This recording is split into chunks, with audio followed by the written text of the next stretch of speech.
we're gonna continue on to day 3. Let's go! Ah! What? I'm back in my room. Okay, so this is still the same. So we're gonna skip. Whoa! Skip through this. Oh. There is no mistaking his voice. Why would he do that? TK's right. There's something wrong with him. I need to call Peter and talk to him about this. Where's my phone? Who could that be? It's probably best to get this out of the way. I just need to be careful.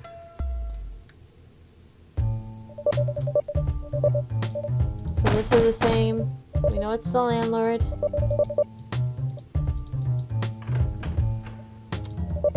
Sorry about that. I thought you were someone else. Paranoid enough to not answer the door? Yes. Don doesn't seem to acknowledge the apology as he crosses his arms and continues. You'll need to be more vigilant on answering the door from now on. A lot of folks will be running to you to take care of things around here. He's right. Great first impressions I'm making so far. The man heavily sighs as he reaches into his back pocket and hands me a small to-do list. Here are a few minor things to spruce up around here. Simple stuff that hopefully you can handle. I take a look at the piece of paper that Don places in my hand. I didn't realize he had such nice handwriting. The list seems basic enough. Take out the garbage, sweep hallways, check up on Miss Greta, change light bulb in downstairs public restroom, restock cleaning supplies, should be delivered today. Remind me, Dawn, to check the upper unfinished floors for rats. Yeah, I can do this. I reassure him. Dawn seems to wear a face of relief, but tries to hide it. Good. This will make things a lot easier for me. By the way, have you talked to Lucy yet? No, I only caught glimpses of her yesterday while I was on my break. She wasn't home when I got back from work either. But I'll be seeing her tonight. I guess we have a movie date or something. The older man raises an eyebrow at me, a slight smirk curled up on his lips. Having a movie date with Lucy and a boyfriend? Look at you getting around. It's not like that. Don chuckles a little as he starts to take his leave. Sure. Anyway, just be sure to get those done sometime today. Once Don is gone, I look down at myself. I guess I'd better hurry and get ready for work. I don't want to be late 2 days in a row. Besides, TK and I are going to have a little breakfast together, so it's not all bad. And here we are, looking down the barrel of lower than minimum wage, possibly expired food, and obnoxious customers. At least I won't be here for long today. I better hurry and clock in. Hey X, texted you earlier. You did? Pulling out my phone from my back pocket, I turn it on to check my messages. Weird, I'm not seeing anything from you. Well, I did. Anyways, I was trying to tell you that there's no work today. We had a break-in last night. A break-in? Who? Not sure yet. The kitchen is a wreck though. The back door is completely busted in, all the cooking equipment is banged up, and the boss's office is completely ruined. Damn. Jesus, was anything stolen? I don't know. Just then, a distressed holler is heard in the kitchen area. I can't make out what is being said, but suddenly an officer quickly makes his way out of the kitchen, radioing for an ambulance. He looks completely distraught. As soon as he makes the call, he turns his attention to us and asks us to wait outside. Why? What's going on? The officer doesn't say anything at first, still looking as though he's trying to process what he saw. Please, we found a body locked in the freezer. He finally manages to explain. I need you two to wait outside, okay? TK's shoulders drop upon hearing this. What? Wait outside, please. is all he mutters. He doesn't seem to have the energy to repeat himself. There is still silence between TK and me. Even with the cars driving by, people walking around us, and the wailing of sirens in the distance, everything seems so quiet. Christ, now I feel bad for waiting a little more, or I feel bad for wanting a little more excitement in my life. You and me both. You don't think we're gonna be suspects, do you? Best to wait out here until they call us back in. We don't even have security cameras in the place, so it could be anyone. Oh, there you are. I've been looking everywhere for you. Oh God, you had me worried sick. Are you alright? What did they say? If they blame this on you, I swear to God We need to talk. I say in a firm tone. Alright, so this part's the same as well. I hesitate to say it with TK there. Biting my bottom lip, I take Peter by the sleeve of his shirt and look over towards my coworker. Could we have a minute? This is kind of personal. I can see the glint of joy in their eyes upon assuming this is something wrong between Peter and me. Yeah, sure. You two go ahead. I'll let you know if they call us in for questioning. Still tugging on his shirt, I guide Peter over across the street and into a nearby alley. This is the same.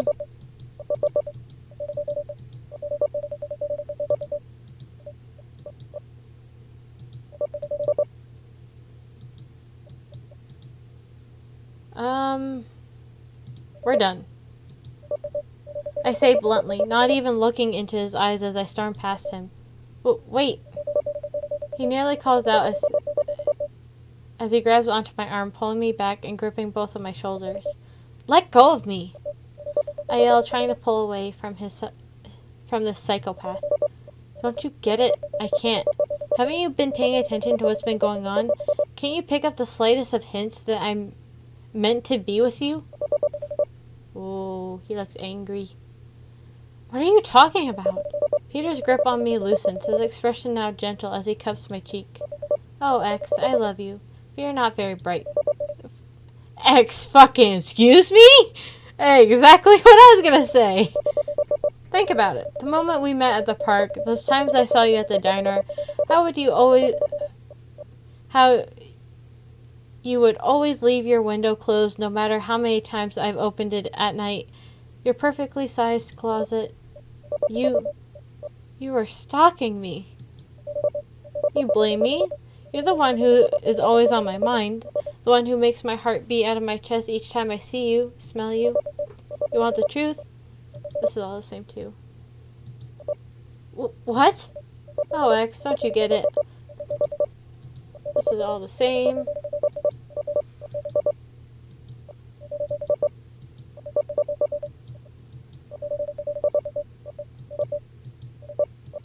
This is God, I could fuck you. okay. Yeah, I forgot that line. Run for it. I've heard enough. Quickly, I duck under his arms and try to sprint out. Maybe I'll catch some attention and he'll leave me alone. Suddenly, I feel a tight grip around my neck.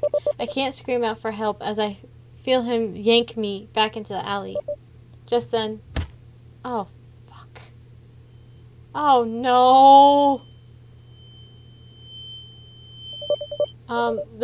It's time to go home, darling. Oh, no. Alrighty. Restart the day? Oh no, this restarts the whole thing! Alrighty, so... that scared me again! Fuck! Alright, I'm gonna do this and I'll see you guys when I get back to that part. Hey, now, slow down.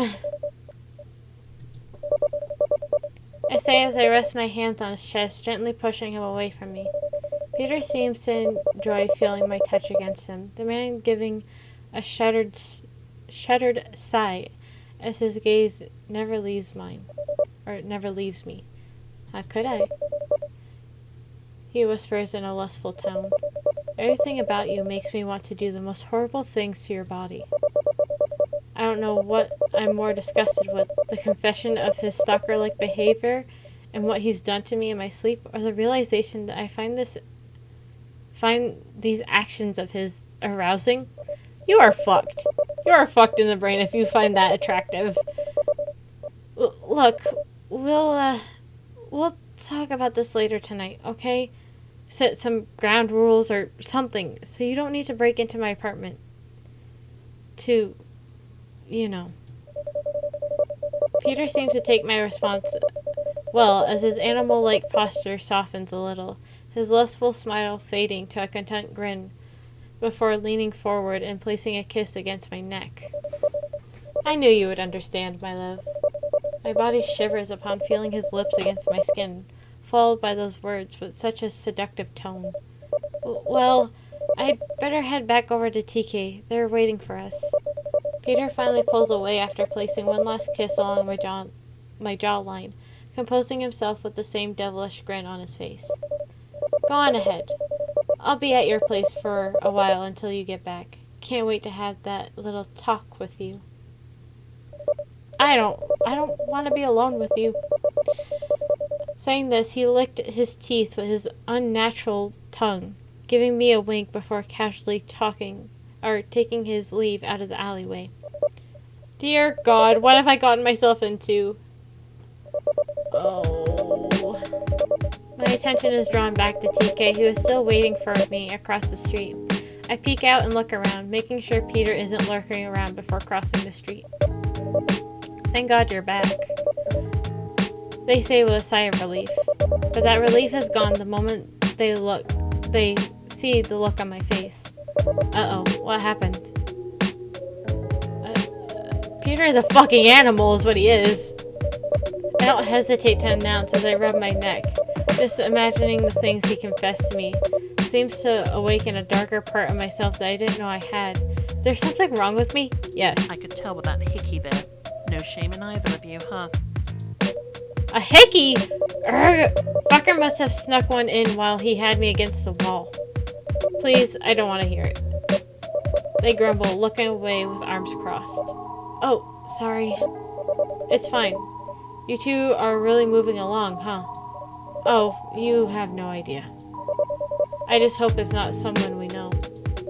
I doubt it. I only know 2 other people besides you and Peter, and they're both back home. Oh, God. What? What is it? Lucy didn't come home last night. Wait, you don't think... That's what I've been thinking this whole entire time. Lucy didn't come home. Don't tell me. I don't answer as I speed past TK and charge into the diner, pushing aside the still rattled officer as I make my way into the kitchen area. Lucy! Oh God, please no. No. I feel someone pulling me away from the scene, verbally demanding I keep my distance. No, that's my roommate. That's Lucy. I'm dragged back into the diner, TK coming to my side, attempting to calm me down. My outburst caused a scene. There are more questions than intended after identifying the body. I do my best to give as much info as I can. I don't know anyone who might have done this to her. I mean, Lucy was always with a questionable crowd, but I never saw her doing anything that might get her killed.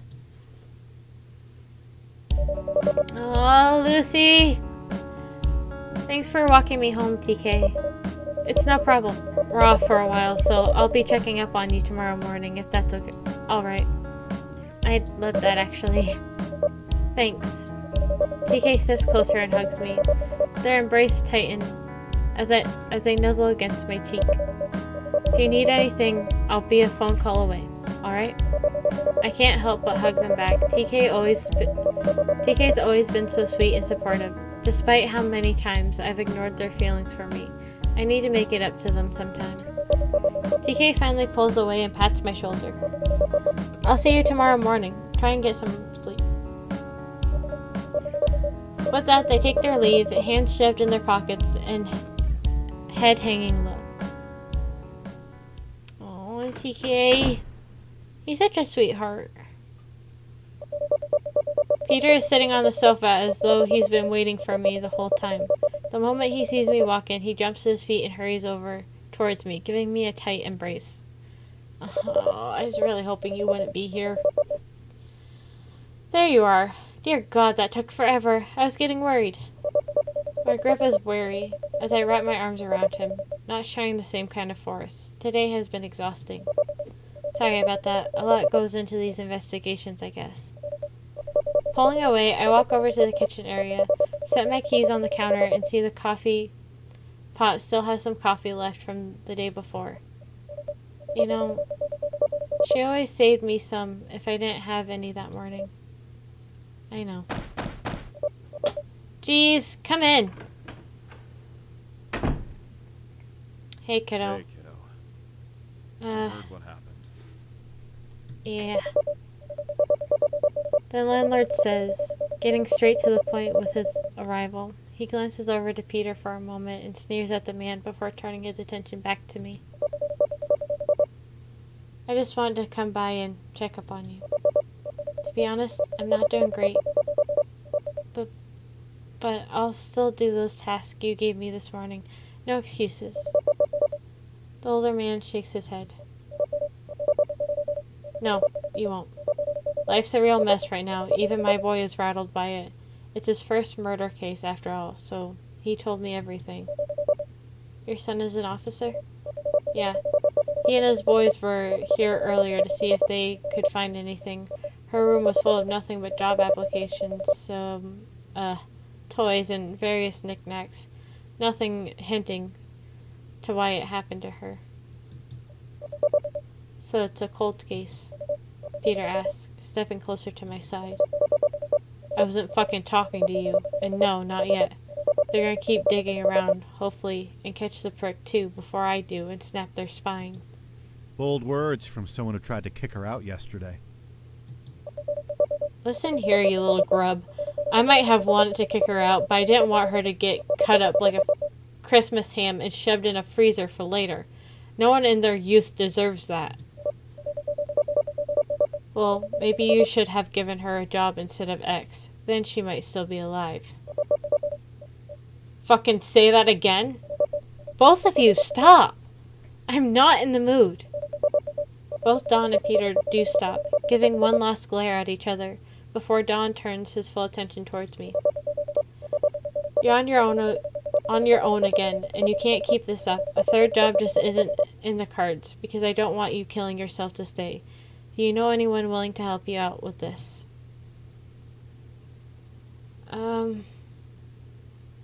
Well, my friend TK needs an upgrade.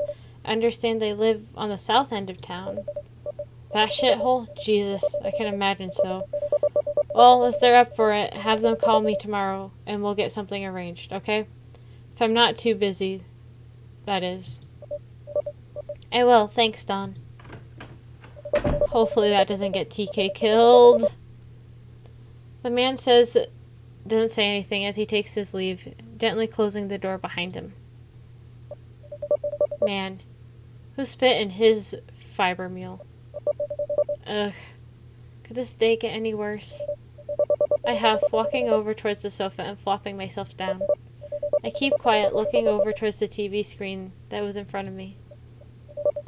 Lucy and I were supposed to have a night in, actually hang out for the first time since we've been roommates. And now I can't. Peter comes over and sits down next to me, wrapping one arm around my shoulder and tugging me close against him. This place is making you depressed, darling. Why not stay with me for tonight? Help you get your mind off things. I suppose so. I never actually saw your place. Darling, trust me. The moment you see it, you won't want to leave. And if you try, I'll just have to tie you down and make you stay. Are you joking? You want to find out? Sure. I say with a hesitant tone. I have a gut feeling that this is a bad idea. But after everything that's happened today, I need a distraction. smirk curls on Peter's face as he stands up from the sofa, extending his hand and helping me off the sofa. So bold, I like it. I swear I feel my heart getting caught in my throat as I realize what I'm getting into. The man takes my hand and leads me out of my apartment.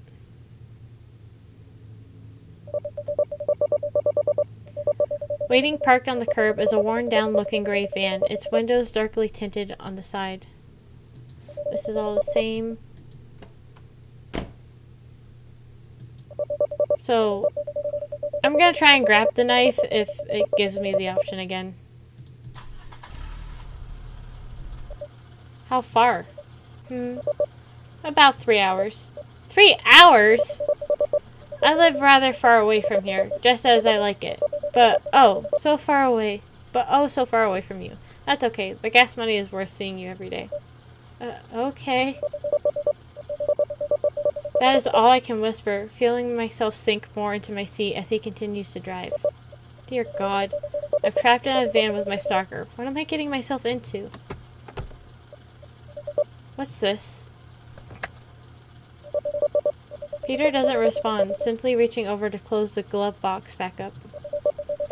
An unimportant item related to an unimportant event involving an unimportant horror. I wouldn't dwell on it. Unimportant? What do you mean? Wait. Was it you?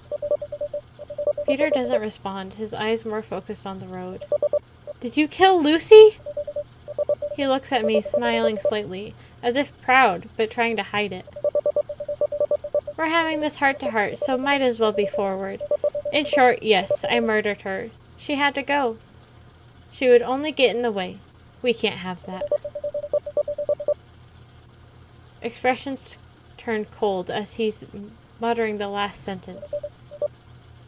You get that, yes? You're a monster! I shudder at the thought of Lucy being attacked by this monster. She must have been so scared and alone. Heart racing, I suddenly grab the van door handle. The gut instinct to flee from Peter rises within me. You're shaking, X. I back up against the door away from him, trying to get as far away as I possibly can. Of course I am. You're a fucking monster. No. I'm done with your psycho ass. I can't believe you did that to Lucy, you bastard. I snap and Peter frowns. I was worried about this. Ah, fuck. Go ahead and sleep for the rest of the trip. We'll be home soon.